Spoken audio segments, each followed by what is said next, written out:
Why in the world would we want GMOs labeled?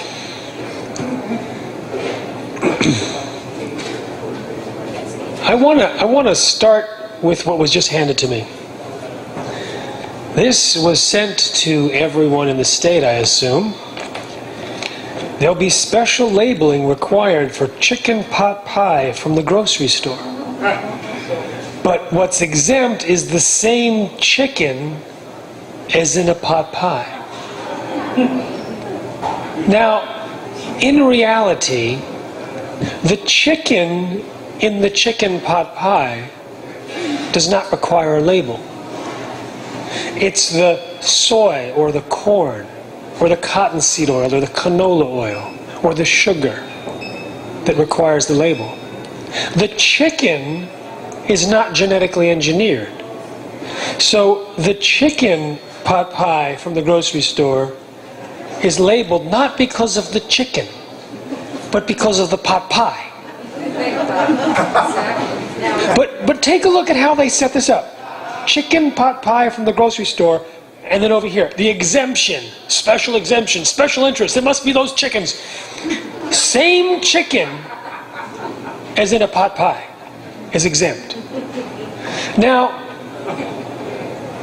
they're purposely wanting you to believe that it's the chicken in the pot pie that's labeled over here, and the same chicken over here that's not in the pot pie doesn't get a label. That's how it's set up. Would you agree that that's what they're trying to say? Okay. So everyone's shaking their head. For the camera, everyone's shaking their head, okay? Yeah, everyone's shaking their head. Now, in reality, they know that the chicken in the chicken pot pie is not why the pot pie is labeled. They know that. They're not making the mistake. They know that, but they want you to think that it's the chicken in the chicken pot pie that's requiring a label. So it's inconsistent. It's completely consistent with GMO labeling. If there's soy or corn, it gets labeled, not the chicken. But what I've just pointed out to you is they are intentionally misleading you. They're not making a mistake. They're lying to you. They're trying to get you to draw a conclusion which they know is false. It's not illegal. This is not illegal. It is not, there's no law which will strike down commercials or ads or flyers for a political campaign where it is absolutely clear that they're lying. They do not require people to use facts. They can pretend it's a fact. They can mislead you, and that's legal in this democracy. But I want you to understand that I think this is a terrific example. Because you get to say to people, you read it, you tell me if you think they're trying to get you to think that it's the chicken in the chicken pot pie, or here's another one. Pet food made with beef, meat for human consumption, labeled and not labeled. And they have a picture of the beef in the can. They're trying to get you to think that it's the beef that's labeled in the can, but not the beef that's labeled elsewhere. It's not. It's the soy and the corn. So they're trying to mislead you. Now, who are these people that would try to mislead us? Monsanto is a perfect example. Monsanto has been voted the most evil company on the planet every year with stiff competition. I mean, they just sailed past Halliburton. During the BP oil crisis, they still beat out BP. All the defense contractors couldn't outpace Monsanto. The company whose executives in their quieter moments ask themselves, what would Darth Vader do? You don't have to guess about their their morals. It's using the word moral in the same sentence as Monsanto. I wish I had a good analogy. I'm not going to go there, but let's describe one thing from their past. They had this consultant for Monsanto. We went to Anniston, Alabama. There was a Monsanto factory there creating PCBs. And people were getting sick, and they were getting really sick. In fact, I talked to a doctor who used to work there. He said the people that worked on the Monsanto factory were incredibly ill. He didn't know why. But Monsanto knew why. They hired a consultant who had the audacity to put a live fish into the river in Anniston, Alabama. Amazing audacity. Within a minute, it died, floated to the top, shed its skin, and spurted blood. In the river. They had all the data points they needed to know that they were poisoning the people. What was the response of Monsanto? You can find it in a letter which says destroy. Fortunately, someone did not destroy it, and it says we can't afford to lose $1 of business. So if you look at the movie, The World According to Monsanto, you can see these poor people from Anniston, Alabama, and they all know their blood levels. And they all see their friends die. And Monsanto got convicted. They got convicted of outrage. Outrage. I want to read the quote from Outrage. I'm not sure I can find it as quickly in my book, Seeds of Deception, but it's like, I'll find it later. It's really priceless. They got fined $700 million. Monsanto produced Agent Orange, which has dioxin and was causing major problems. And Kate Jenkins of the EPA discovered, according to her, clear fraud. Clear fraud. And later in a court case, the doctor had to admit that the fraudulent activity, and the next day he was supposed to testify, he drove out of state. He would not testify. The fraud, I'm told, they allegedly took the people who had been exposed to dioxin and had serious issues, they took them out of the exposed group and put them in the control group, eliminating the statistical significance, and at the same time eliminating all compensation to United States veterans who had been exposed to Agent Orange. This company told us that DDT was safe. Here's another one. I talked to a former Monsanto guy. He said his fellow scientists did the research on the milk, the safety studies on the milk from cows treated with genetically engineered bovine growth hormone, one of Monsanto's products. They found so much cancer-promoting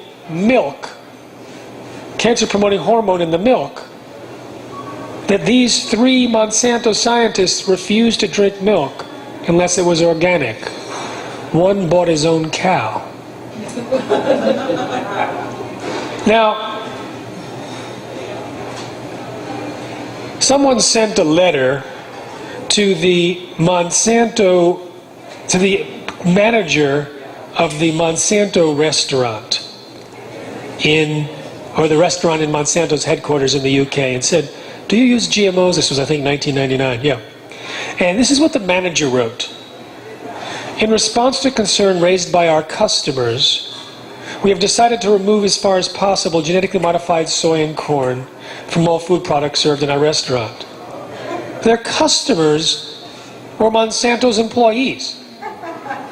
Someone told me that a friend of hers was traveling as a consultant with Monsanto in the UK many, many years ago, and they went as a group to another location and were being served in a cafeteria, and he made a joke, hey, we're probably going to get some GMOs. And the guy said, oh, no, we arrange it. We arrange it so we don't.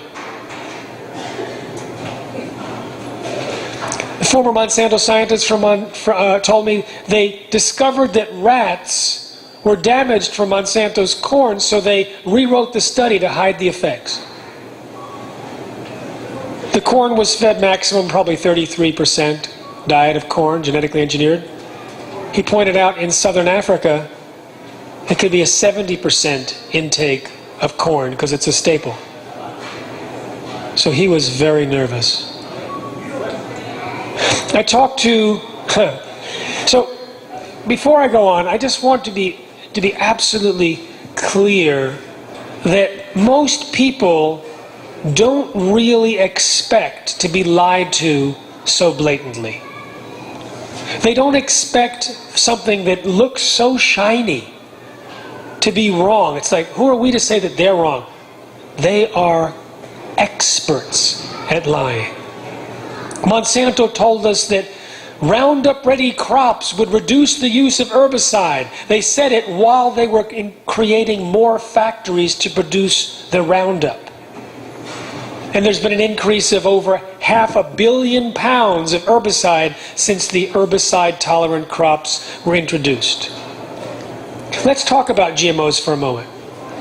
How many of you have been consciously avoiding eating genetically modified foods in your life? Okay, quite a bit.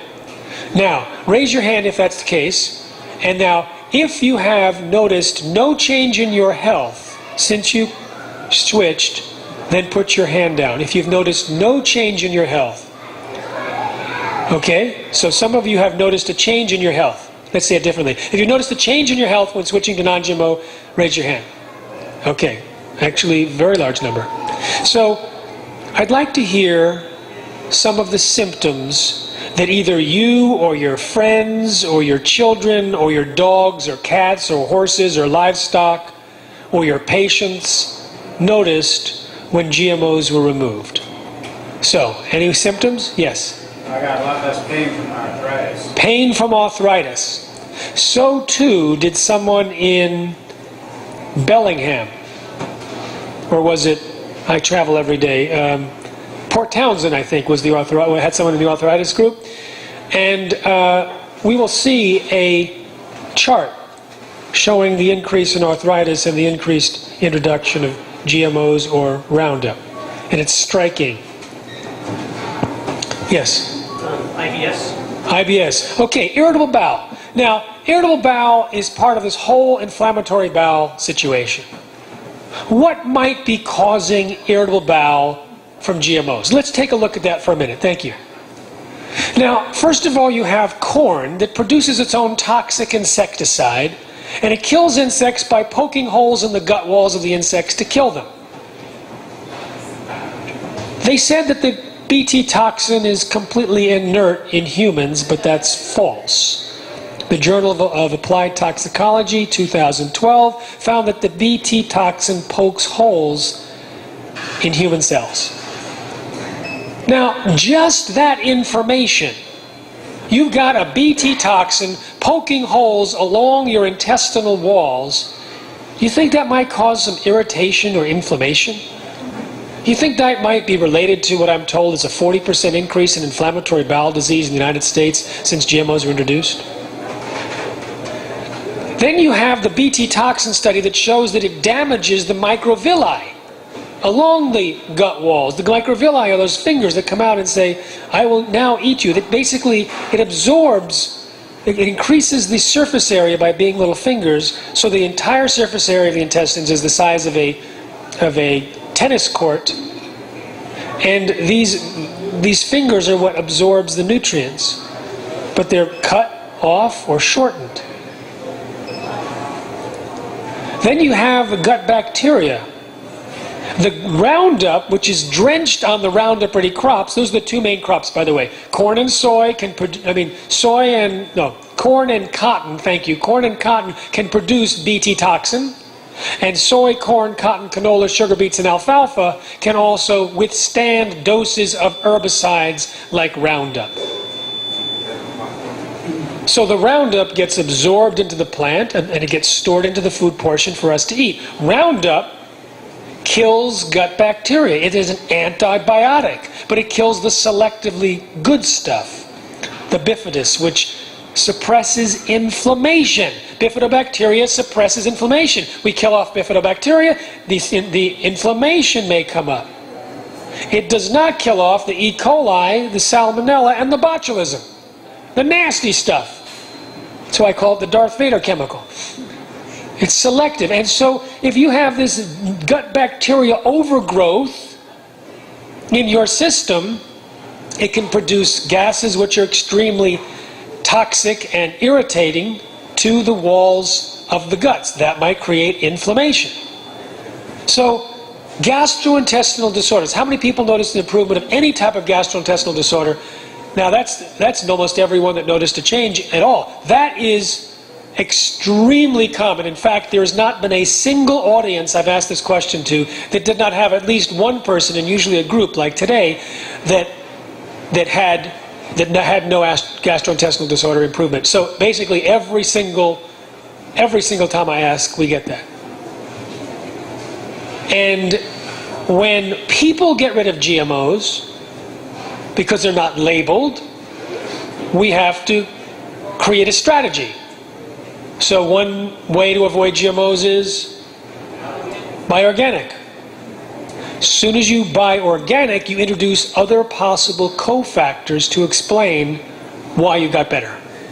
Because organic has less, that doesn't have GMOs, but it also doesn't have other toxic chemicals. It has higher anti-nutrients, has higher antioxidants. It is a healthier food according to the research. What's another way to avoid GMOs? Buy from local farmers. Local farmers, which mean you're buying whole foods rather than processed foods in boxes. If you stop buying processed foods, you kick out all sorts of things. Think of the cofactors there. You're not using colorings and preservatives and high fructose corn syrup, which is both GMO and bad even if it weren't. So you end up with big question marks. What's causing the improvement in your guts? But then when you look at the pigs in Denmark who were taken off of GM soy, the farmer didn't tell his farmhand he had switched to non-GM soy. The farmhand came to him in 2 days and said, "You changed the feed." The farmer said, "Uh-oh, what?" He said, "No more diarrhea." 2 days. The diarrhea was fatal. It was out of control for years. It was killing the piglets. 2 days into a non-GMO soy diet, no more diarrhea. They call it diarrhea, we call it irritable bowel or intestinal disorders. No cofactors with the pigs. Same thing. Another symptom. Yes? I went off with my family. I lost 45 pounds. You lost, wait a minute, I want to make sure everyone hears this. You lost 45 pounds in how long? 45 pounds. Okay, so I've known about GMOs for 3 years now, a little bit over 3 years. So in the first year, the only thing that I did was I just went off of anything that I knew was genetically modified. So the only thing you did for the first year, without any other change, is to avoid a GMO. And during that 1 year you lost I lost 45 pounds. 45 pounds. My husband lost 15 pounds. Husband lost 15. My growing kids lost 5 pounds each. The growing kids lost 5 pounds each. Didn't you tell me this at a... Yes, you came up to me at a conference and I went, "Oh, I got to write this down." You were the first person telling me that you had lost weight. And I wrote it, in fact, on this phone with my 700 other notes to myself. And eventually I found it. And I started asking people about symptoms, and weight problems are extremely common. Now, there's some aspects of weight that I haven't figured out. I mean, there's a bunch of things about the digestive system that change. There's suppressed digestive enzymes. The starch digestive enzymes are driven down by as much as 77%, one particular one in mice that eat Roundup Ready soy. The trypsin inhibitor is increased by as much as 7-fold in the cooked GM soy. That can prevent trypsin from acting, and trypsin is part of the digestive capacity. Roundup also can mess up the microvilli. The BT can destroy or hurt the microvilli. So there's all sorts of things that can interfere with digestion, and I haven't figured out personally how that can relate to obesity or weight problems. But I can say this, and I'm open to hearing later from some people who have a higher pay grade than I can tell me about that. But what I do know is this: the glyphosate is the active ingredient in Roundup, and glyphosate blocks a pathway, a metabolic pathway that's well known to scientists called the shikimate pathway in plants, and they say that's how it kills the plants. It's one of the ways, but there's more. So it blocks the shikimate pathway in plants, and then Monsanto says it's okay with humans because we don't have a shikimate pathway. We're shikimate-less. Okay? But our gut bacteria is not. Our gut bacteria has the shikimate pathway. Our gut bacteria uses the shikimate pathway to produce tryptophan. I'm told 95% of the tryptophan produced for us is from our own gut bacteria. Tryptophan is a precursor to serotonin, and serotonin tells the body, I've had enough, I'm full. So if we don't have enough serotonin, we may not have the signal saying, no more please, I'm full. Serotonin is also obviously related to stress and mood, so if you don't have a proper serotonin, you may end up stressed out. It also works with the pineal gland to create melatonin, which is good for sleep and the circadian rhythms. So a lot of people say when they get rid of GMOs, they can finally go to sleep. Maybe that's the reason. Okay? So you have the situation where you're not told to stop eating internally, but then Roundup is also a chelator. It was originally patented in '64 as a broad-spectrum chelator. A chelator is a molecular hugging device. It hugs the nutrients, manganese, magnesium, cobalt, all the minerals, and makes them unavailable to the plant. So the plant becomes nutrient deficient and weak and sick, and then it promotes the pathogens in the soil, which kill the weak and sick plant. That's how it basically kills. It weakens the plant, promotes the disease is in the soil kills the plant. But you end up with nutrient deficient plants, because the Roundup Ready crops become nutrient deficient as well. Then the animals eat the nutrient deficient plants. There's a universal deficiency among the livestock in the United States, according to veterinarians, who are sending in organs for detection of certain nutrients. So we eat the nutrient depleted plants, we eat the nutrient depleted animals, and we eat Roundup, which can then deplete our nutrients by chelating or binding with them. They're still there, they're just unusable. So let's say our body is really needing manganese or selenium or something, and it's not getting it in the food, and when it's there from food it may be unavailable because of the Roundup.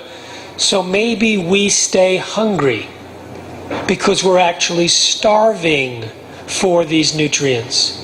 So in the same stroke, glyphosate can cause more hunger, theoretically, and less or no impulse to stop eating. So that's one reason why Roundup may be promoting overweight conditions in the United States and elsewhere. We'll take a look at a chart on that. Thank you for that information. Okay, another one, another symptom. Yes, in the back. Migraines. I hear migraines and headaches all the time. Anyone else? Migraines or headaches? Okay, we got two here. Very, very common. I don't know why, from a biochemical perspective, I just hear it a lot. Okay, over here? No, but Ayurvedic medicine says that headaches are connected with that. Ah, so Ayurveda, which is like very advanced in understanding the relationships between food and health, links headaches to the gut. In fact, there is a gut-brain axis. And we know that if you have the problem with tryptophan, that's going to affect your brain because it's a hormonal system that is just thrown out of whack. But also, a lot of problems in the brain appear to be correlated with gut permeability. Gut permeability, leaky gut. Does anyone not know what that means? So leaky gut is where you have gaps or holes in the intestinal walls that allow stuff that's not supposed to be in the bloodstream into the bloodstream.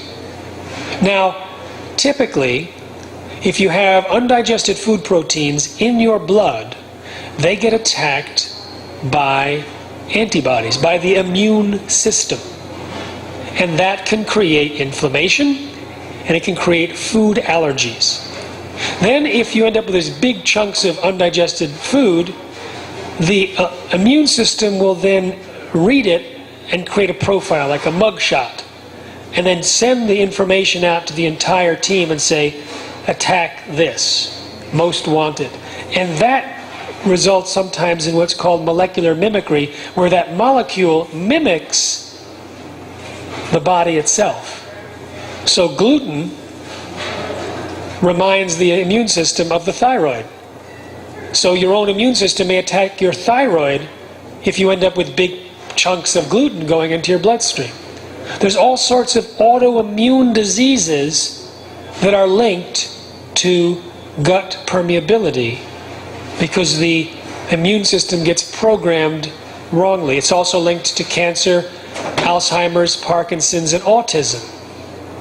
So all the inflammatory-based diseases and a lot of the cognitive dysfunction diseases have as a characteristic gut permeability and gut bacteria overgrowth.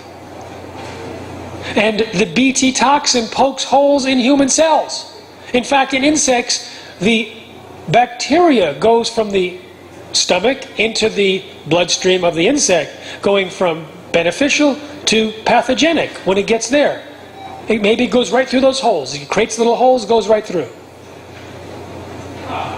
And the overgrowth of gut bacteria that can be resulting from the consumption of Roundup, which kills the beneficial stuff keeps the negative stuff intact. When you kill out the beneficial, the negative stuff can overgrow, then it can produce zonulin, which then can open up the gaps between the cells, causing gut permeability. So both Bt toxin and Roundup can contribute to gut permeability.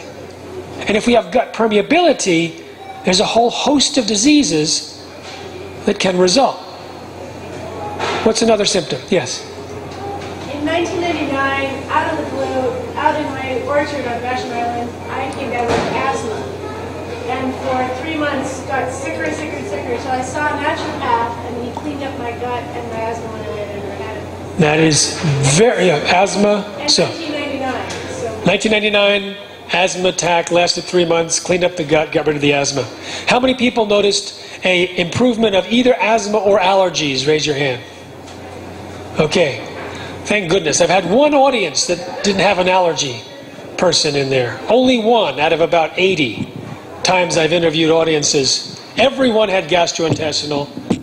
Now there's one that I've got rarely. Again, there's two of them that I have all the time that I'm not hearing. One is fatigue. Raise your hand if you're fatigue problems. Yeah, okay, so 8, 9, 10 people with fatigue decrease.